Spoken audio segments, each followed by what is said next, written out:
Bonjour à tous, bienvenue dans cette nouvelle vidéo. Aujourd'hui dans Rotary Tech, on s'intéresse au capteur de position d'excentrique de la Mazda RX-8. C'est parti!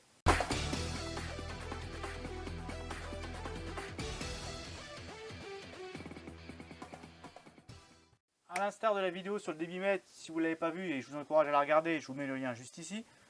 Un capteur essentiel au bon fonctionnement de votre hélice, c'est le capteur de position d'excentrique. Ce capteur là, c'est quoi? Il est fixé à côté de la poulie centrale du moteur, tout en bas sur le cover à l'avant du moteur. On avait fait une vidéo sur le thermapète, pareil, je vous mettrai le lien et on le voit sur la vidéo. Sur cette poulie là, il est juste à côté. Et en fait, il vient indiquer au PCM, à l'ECU moteur, la position de l'excentrique moteur. Ainsi, le PCM connaît exactement dans quelle position sont les rotors et ça lui permet de faire l'allumage au bon moment pour démarrer. Si vous voulez, son principe c'est ça. Une fois qu'on tourne, voilà, il connaît exactement le régime moteur puisqu'il mesure les tours de la poulie qui passent devant lui et donc il donne la bonne info pour balancer l'allumage au bon moment pour démarrer lors du prochain démarrage, etc. Ça ne s'arrête pas exactement au démarrage, puisque comme je vous ai dit, il mesure l'info pour le contour du tableau de bord que vous avez sous les yeux et également quand on roule, s'il y a des petites ratées ou des petites interférences dans les tours moteurs, c'est lui qui viendra donner le défaut à l'ECU pour lui dire tiens, là j'ai senti un petit ralentissement, une petite ratée, etc. Il a des valeurs préenregistrées dans le PCM qui lui font compter les tours par je ne sais plus combien, il faudra que je regarde, à la rigueur on pourrait faire une vidéo sur les codes P301 notamment et P302, l'auto-allumage, c'est lui qui les donne, qui mesure tout ça et envoie l'info au PCM en lui disant tiens il y a une petite variation de tour, etc. Donc ce capteur il est important, il est vraiment important de le garder en état. Bon, c'est pas un capteur qui merde souvent, mais par contre il a une fâcheuse tendance à se salir facilement du fait qu'il est aimanté. Et du coup il attrape un peu toutes les merdes qui trimballent, que ce soit l'usure de la courroie, et la courroie vous savez de la scie à l'intérieur, dans les courroies d'accessoires, que ce soit alternateur ou climatisation. Donc quand elle s'use, il peut y avoir des petits micro bouts de métaux qui viennent se coller sur ce capteur là, ou toutes les saletés sur la route qui peuvent arriver, pareil, qui viennent se coller un petit peu dessus. Donc c'est important de le nettoyer, et je vais vous le montrer en détail. Donc le capteur, le voici, capteur de marque Denso, tout simplement, c'est un capteur japonais de qualité, de bonne qualité cette marque là, ils font notamment beaucoup de systèmes d'allumage, etc. Un grand équipementier japonais. Donc la partie ici, comme je vous disais, est aimantée.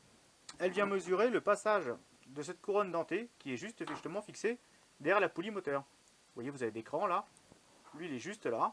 Il vient mesurer le nombre de passages de petits crans. Et avec tout ceci là, que ce soit là, là et là, ça lui permet de connaître exactement la position du moteur. C'est important, donc qu'ils le prennent bien en compte. Ce capteur là, il fait partie des capteurs qui se remettent à zéro quand on fait un reset PCM. Pareil, je ferai une vidéo là-dessus, je ne l'ai pas encore fait, ça viendra sur la chaîne. Mais voilà, quand on fait un reset PCM sur la RX8 et que ça remet toutes les valeurs à zéro, ça remet par exemple ce capteur là à zéro à sa position. Par exemple, quand vous mettez un nouveau moteur dans votre voiture et si vous ne faites pas le reset PCM, vous démarrez, vous allez avoir votre voyant moteur qui va clignoter à gogo. Parce que lui, il ne va pas comprendre ce qui se passe. Il va se dire mince, j'ai enregistré des valeurs de démarrage qui ne sont plus bonnes, il ne va pas trop comprendre. Donc il va vous mettre un témoin moteur clignotant pour vous dire il y a un problème là, je compte mal les tours, sûrement un défaut d'allumage ou autre, alors que c'est pas ça. Donc par exemple, voilà, quand on fait un reset PCM, donc c'est la manip, on met le contact et on pompe 20 fois sur la pédale de frein, une vingtaine de fois pour voir l'aiguille de pression d'huile bouger pour valider. Il se remet à zéro. Et donc là, lui, il repart au prochain démarrage pour un cycle d'apprentissage. Bref. Donc ce capteur là, comme je vous ai dit, il est aimanté. Le test tout bête, on peut le faire. Regardez, je vous mets là. Vous voyez, j'invente rien. Hop, il est.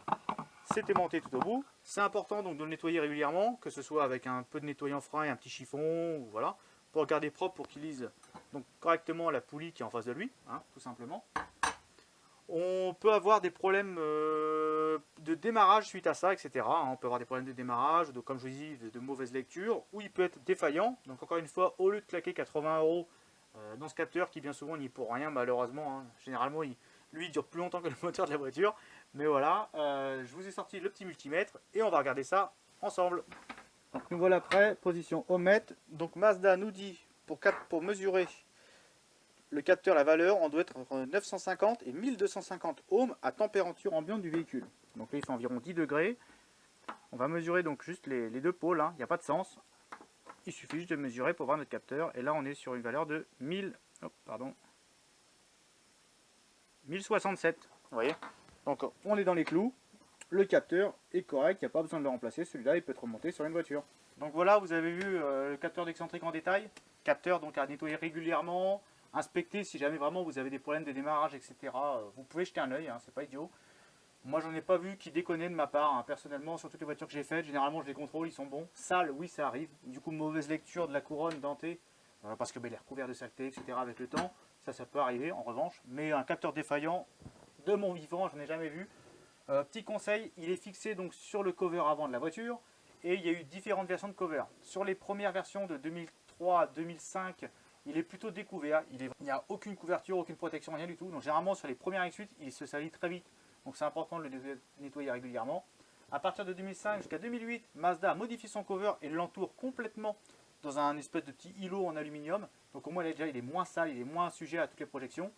Et sur l'R3, il est un petit peu comme sur la 2008, mais un peu plus haut. Donc il est encore mieux protégé, sachant qu'en plus sur l'R3, vous avez le soubassement moteur qui protège, etc. Des saletés aussi, etc. Ça, c'est vraiment aussi un cache au moteur. C'est une amélioration que je vous recommande vraiment. Je vous mets un lien en description, pareil, sur le shop de W, vers un cache de marque Bitrush de bonne qualité, qui évite vraiment de salir tout le bas moteur, si vous avez une RX8 comme ça, des premières séries.